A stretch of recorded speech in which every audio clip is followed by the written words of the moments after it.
Hello मेरे प्यारे अजीज दोस्तों, आज हम फिर कॉन्ट्रैक्ट का ही वीडियो लेकर आए हैं। और कल हमने बात किया था इससे पिछले वाले वीडियो में कि कॉन्ट्रैक्ट होता क्या है, संविदा होता क्या है, उसके कॉन्ट्रैक्ट के प्रमुख एलिमेंट को पढ़ा था कि कौन कौन से तत्व होते हैं जिसके तहत कॉन्ट्रैक्ट एक वैलिड कॉन्ट्रैक्ट होते हैं, एक मान्य कॉन्ट्रैक्ट होते हैं। आज हम उसी वीडियो को आगे बढ़ाते हुए बात करेंगे कि एक कॉन्ट्रैक्ट होने के लिए कौन कौन से प्रावधानों से होकर गुजरना पड़ता है, कौन कौन से मुख्य कार्य होते हैं जिसके तहत एक वैलिड कॉन्ट्रैक्ट बनता है। यह कॉन्ट्रैक्ट हर एक वाणिज्यिक व्यवसाय से जुड़े हुए लोगों के लिए बहुत ज़रूरी होता है। इसी पर्पस को सोचकर हमने यह वीडियो बनाने की कोशिश की है और आप लोगों को समझाने का कोशिश कर रहा हूं। तो चलिए इस वीडियो में बात करते हैं एक कॉन्ट्रैक्ट बनने के लिए कहां से कॉन्ट्रैक्ट की शुरुआत होती है। तो कॉन्ट्रैक्ट की शुरुआत एक प्रस्तावना से होती है, प्रस्थापना से होती है, जिसको अंग्रेजी में प्रपोजल कहते हैं। यानी आप किसी व्यक्ति को इनवाइट करते हैं किसी कार्य को करने के लिए। तो ये प्रपोजल होता क्या है, ये प्रस्थापना होता क्या है, इसकी परिभाषा भारतीय संविदा अधिनियम 1872 जो 1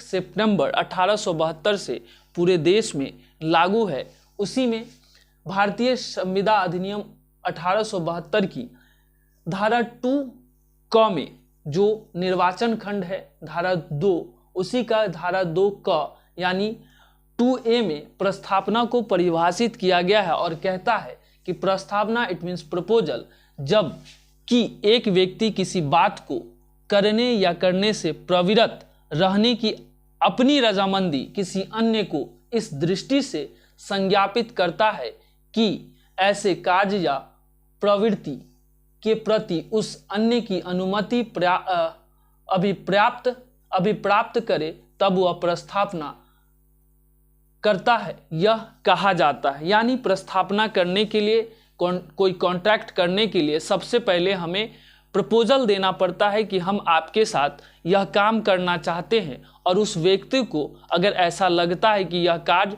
हमें करना चाहिए तो उस प्रस्थापना को प्रतिग्रहित करते हैं यानी स्वीकार करते हैं, और वह अपनी अनुमति देते हैं कि चलिए जो कंडीशन है उसको हम फॉलो करते हैं और इस प्रस्तावना को स्वीकार करते हैं, कार्य करते हैं। प्रपोजल इसी को कहते हैं। यानी एक व्यक्ति किसी दूसरे व्यक्ति को अपनी स्वेच्छा से किसी कार्य को करने के लिए एक प्रस्तावना रखता है। अगर उस अन्य व्यक्ति को एक्सेप्ट करने की इच्छा होती है कि यह जो प्रपोजल दे रहा है उस प्रपोजल के आधार पर हम कार्य करेंगे, तो उस प्रपोजल को एक्सेप्ट करता है, तो वही प्रस्तावना यानी प्रपोजल कहलाता है।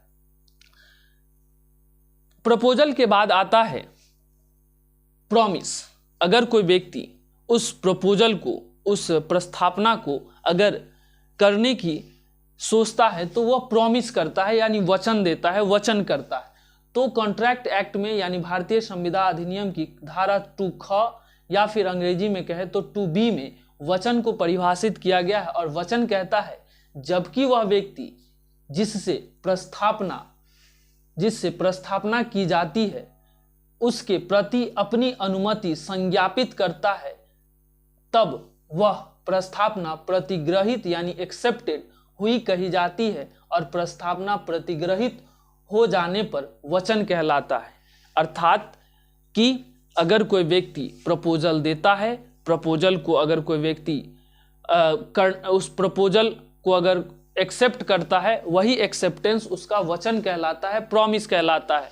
प्रॉमिस मतलब आप उस कार्य को करने का प्रॉमिस, वचन देते हैं, प्रॉमिस करते हैं कि चलिए हम आपने जो प्रपोजल दिया हम उस प्रपोजल को एक्सेप्ट करते हैं और उस एक्सेप्टेंस के आधार पर वह प्रपोजल प्रॉमिस बन जाता है।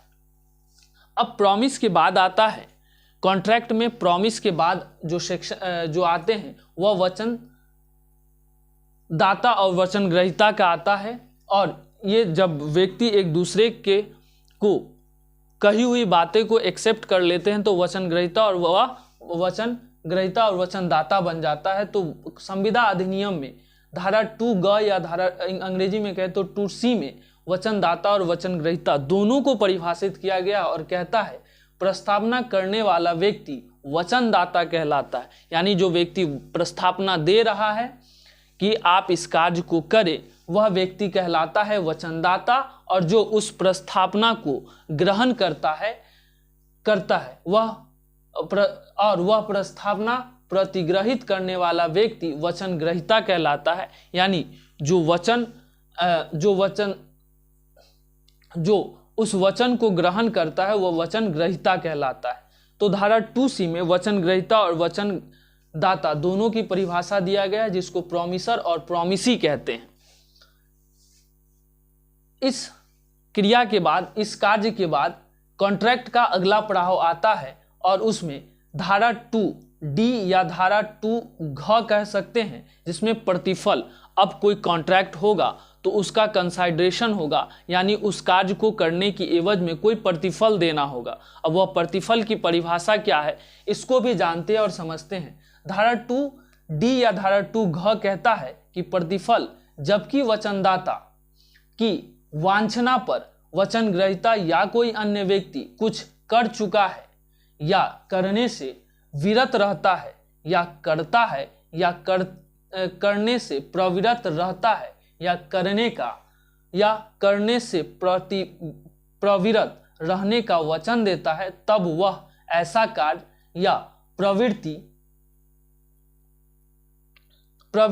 या वचन उस वचन के लिए प्रतिफल कहलाता है, यानी कंसाइडरेशन कहलाता है। मतलब कि अगर कोई व्यक्ति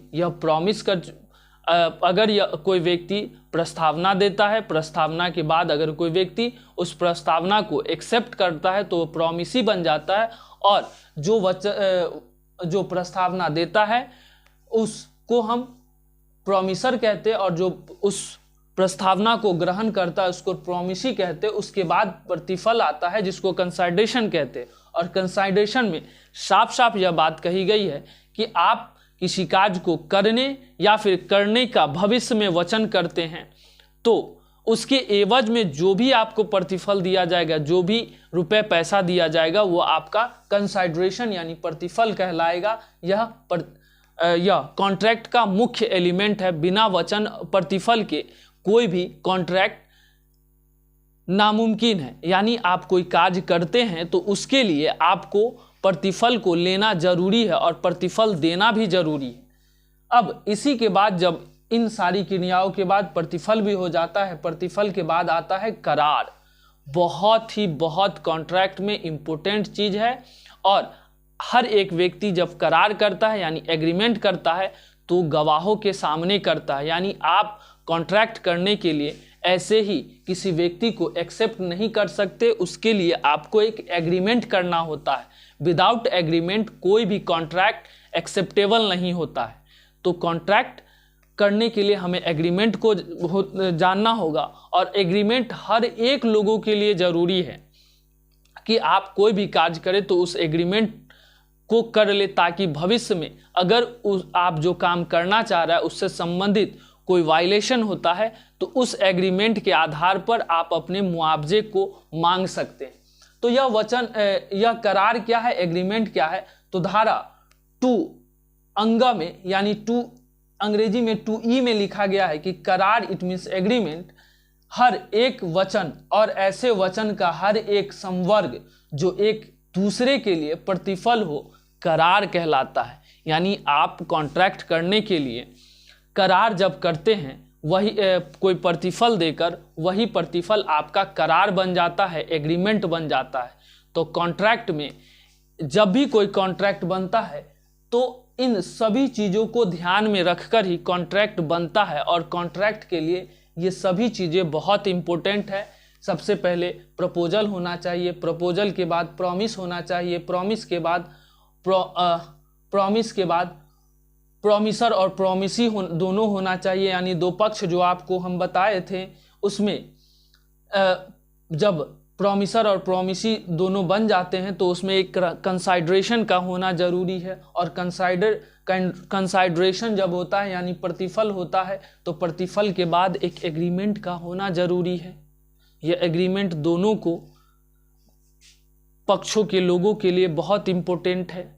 और यह जानना हम लोगों के लिए और इम्पोर्टेंट है कि जब आप कोई कॉन्ट्रैक्ट बनाते हैं तो कॉन्ट्रैक्ट से पहले इन सभी बातों को करते हैं। हर एक पहलू में आपको ये ज़रूरी है। तो कॉन्ट्रैक्ट इन्हीं शर्तों के आधार पर आगे बढ़ता है और एक लॉफुल कॉन्ट्रैक्ट होने के लिए दोनों ही पक्षों को इन सभी चीज़ों से गुजरना होता है। हवा हवाई में कोई कॉन्ट्रैक्ट नहीं की जा सकती है। तो आज हमने कॉन्ट्रैक्ट से जुड़ी हुई इन प्रमुख तथ्यों को जाना, इन प्रमुख सेक्शनों को जाना जो बहुत ही इम्पोर्टेंट है। अगर किसी व्यक्ति को उतारना है तो इसको उतार सकते हैं और अपने कॉपी पर नोट डाउन कर सकते हैं कि एक कॉन्ट्रैक्ट के लिए क्या क्या होता है। मिलते हैं फिर किसी नेक्स्ट वीडियो में, फिर किसी लॉ को लेकर। तब तक के लिए आप कानून से जुड़ी हुई बातों को अध्ययन कीजिए यूट्यूब के इंडियन पर्सन चैनल के साथ। तब तक के लिए आप सावधान रहे, सुरक्षित रहे और शिक्षित भारत को आगे बढ़ाने की कोशिश करें, नेताओं के चक्कर में ना पड़े।